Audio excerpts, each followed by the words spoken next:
Mga kapartner, start na tayo. Panglagay na tayo ng tatlo dito sa gilid. Iikutan muna natin yan, yung isang block. Kaya rin natin dito sa isang block na to, ay sa gilid na to, di pa tayo doon sa kabilang side, sa may tabindaan. Para kahit itong isang block lang yun, ito unahin mayari. Gamitin na natin yung pangmalakasan natin.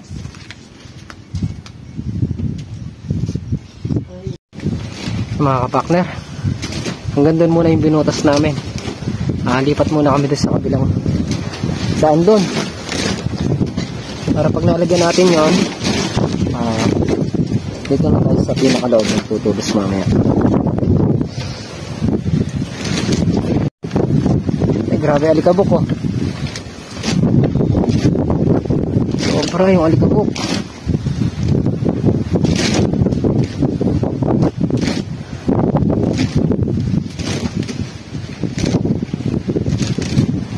Pinakakalalim natin ang gusto yung mga gilid na yun.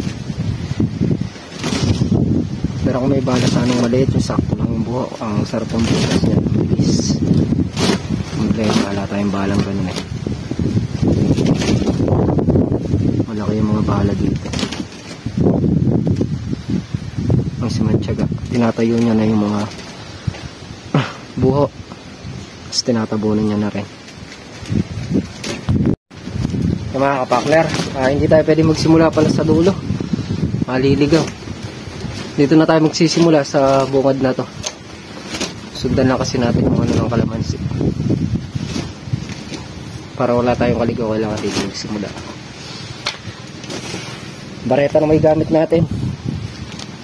Mamaya na uli yung malakas ang gamit natin pag doon na tayo sa dulo.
Yung mga kapartner, bali yung nauna natin tulos, medyo may tumatama, pero yung iba binubunot natin. Ayan yung pinakasudya nya, binago natin. Yan yung nakitatayo namin ni Mantyaga. Tapos sudya to, tapos magkakaroon pa doon sa dulo yan. Mayroon pang tanim yan eh.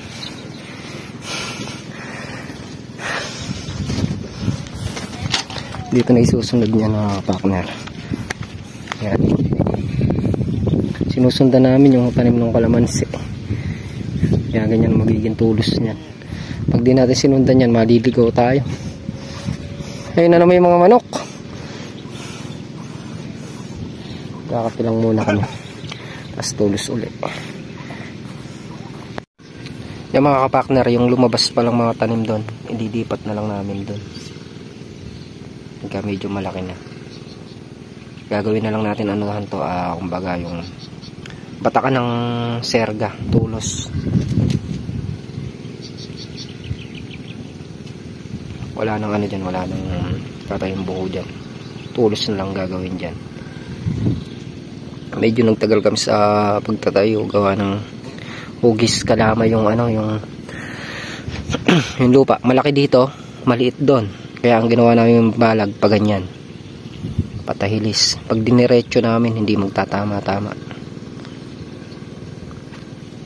Ang binatakan na rin namin ng ano, tali para maidiretso natin kahit paano. Yung dalawa yun, nagbababware pa rin. Hindi lang kita yung babware dito. Pero pag doon sa ano, kulay green yung kulay ng ano yan babware. Kung malayo ka, hindi lang masyadong pansin. Parang walang nakababware.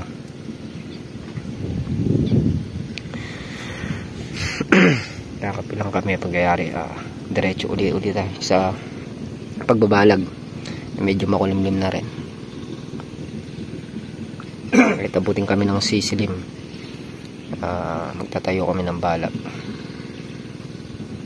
Andito na rin yung binili nilang alambre. Batak sa taas.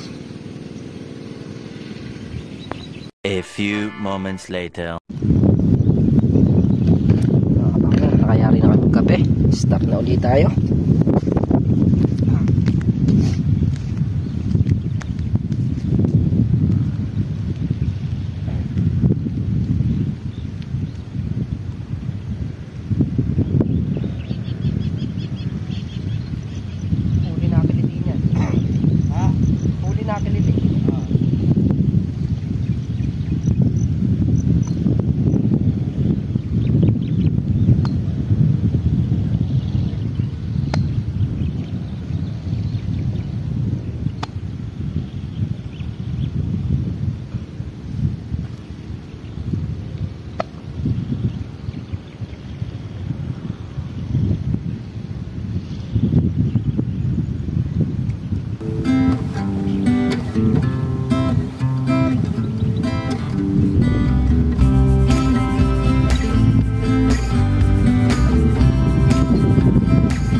Mga kapakner, isa, dalawa, tatlo, apat na tayo itutulos. Bali dito palit ng palit yan. Yan, papunta na yan, palit ng palit yan.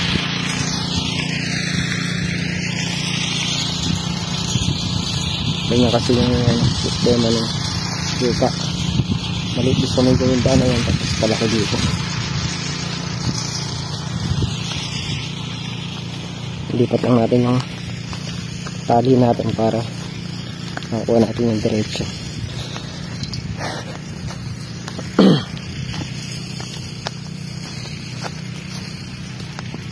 Ang press ng siling. Press yung dating ng siling tsaka yung kalamansi.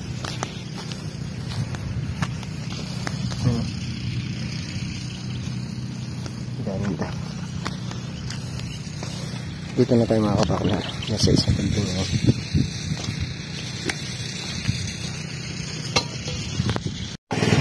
Ito mga kapakner, nakaan na kami sa 2, 3, 4, 5, 6 na dayos.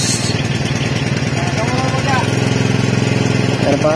Sa 2, 3, 4, 5, 6 ito, 8 dayos pa yung kailangan namin punuan, yung mga nakatayo doon nandun sa malapit sa drum.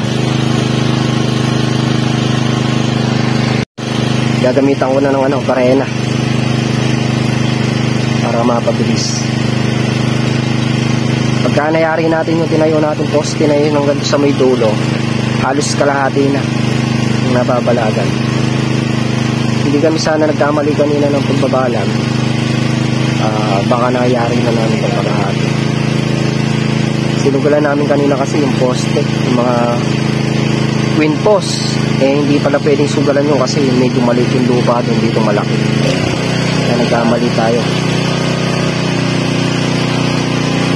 Yung ibang tulos tumama naman, kaya lang iba pinupulot namin dahil hindi sa tumama. Pagitan isa yung tumamang tulos. Kasi ka-drops, so may spray naman ng panlanggam. Medyo malanggam yung parte natin.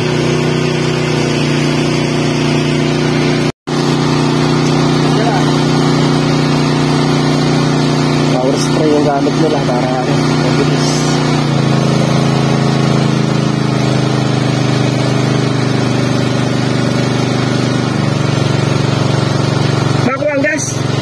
Gagamitin ko to.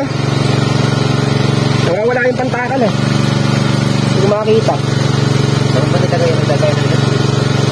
Wala. Ayun mga sa tipunano mo kanina. Hindi nalagay. Mga kabakler, gagamitan natin ang pangmalakasan para mapabilis yung trabaho natin. Bali, dikit-dikin na lang ni Mantiaga. Tatabunan na lang sa dikit para medyo matibay yung ating sabay yung balat.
Mga kapartner, hanapin na tayo makasadsad ng tumpling.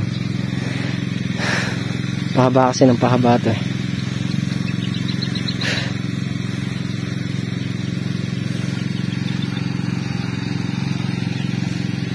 Ayun lang natin sinantsaga para maitayo na yung mga nabutas natin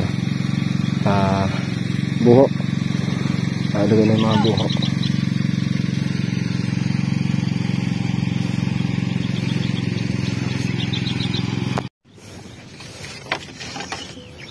Nakapak na, konti na lang, nabutas na lahat yan.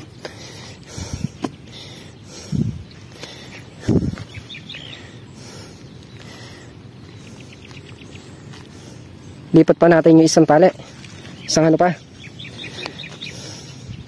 medyo madilim na. 6:15 na ng hapon. Madilim na. Yun nga lang. Wala na rin magagawa. Bali nakapitong tudling tayo na pahalang.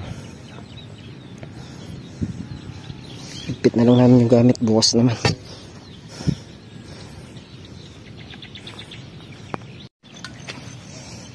Aho na kami mga kapartner para makapagkape. Loko-loko yung mga manok dito sa kabila. Ang pakain yung mga tanim namin. Nahabol pa namin. Lahan dito tirador. Ilang beses ng binugaw. Nakikita naman ng may-ari. Hindi mo pinapansin.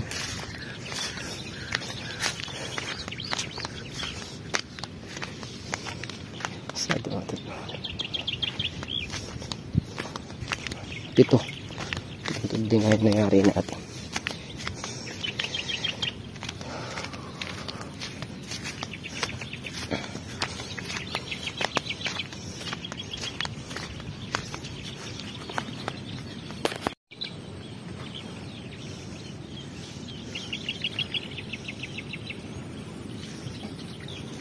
Kung hindi kami nagkamali doon sa ano, baka nangyari lahat yun.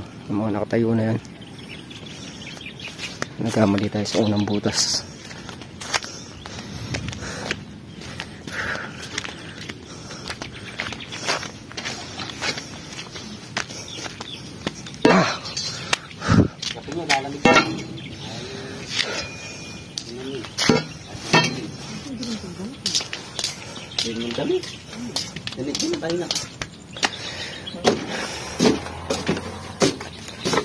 Naman.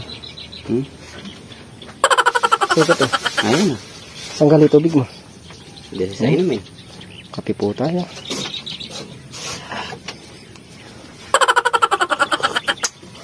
Lamig. Ganda na, Nemak. Wala sa libin. Bukid na bukid na. Oh. Ha? Bukid na bukid na. Lelebel. Magle-level ako bukas. Level ba? Check ko kung tuwid o hindi. Mga kapartner, at medyo madilim na nga. Pahinga lang tayong konti at uwi na rin kami. Kaya mga kapartner, ayan nga yung nagawa namin ngayong araw. Pagtulos kami ng 7 tudling.